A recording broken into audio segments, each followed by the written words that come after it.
عارف لو عايز اللي قدامك يجيب ورا تعمل ايه؟ عارف انت الناس اللي بيرموا لك الكلام في وسط الهزار، او الشخص اللي بتهب منه عليك في وسط الكلام، او الناس اللي بتزيط عليك بلا هدف. الحد اللي بيستخدم الاساليب دي ما بيبقاش جاهز لاي مواجهه، فاكبر ضغط ممكن تحطه عليه هو انك تلفت النظر للي بيعمله. وعشان كده احسن الطرق اللي تخليك تطلع الناس دي مسرح هي اسلوب الاستنكار، زي انك تقول له لا معلش فهمني، او تقصد ايه بالكلام ده. حتى لو ما جابش ورا للاخر، فالحديه اللي هو بيستخدمها معاك هتقل.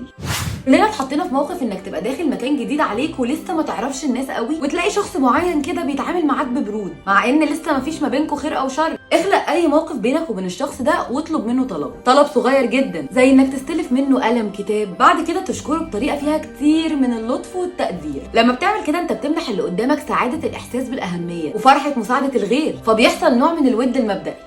كلنا عندنا حاجه نفسنا نبداها ومش عارفين. تعالى اقول لك على 2 تيبس عشان تبداها وتنجزها كمان. الطريقه دي بتستخدم عشان تنجز اي حاجه عايز تاخد فيها خطوه ومش عارف. الحاجه دي ممكن تبقى مذاكره، تمرين، شغل لازم تخلصه، روتين عايز تبداه. هتحط فترات زمنيه قصيره، يعني مثلا بدل ما تقول انا هخلص الماده دي في ساعتين، قول انا هخلص ال3 صفح دول في ربع ساعه. الحاجه الثانيه اللي هتعملها انك ما تبداش بالجزء الاصعب. خلي بدايتك مع الحاجه اللي فيها ولو جزء بسيط من الاستمتاع والسهوله بالنسبه لك. مجرد ما تطبق الحاجتين دول وتحس بفرحه الانجاز، طاقه الاندفاع عندك بتتشحن وبتكمل الحاجه للاخر. Follow for more life tips.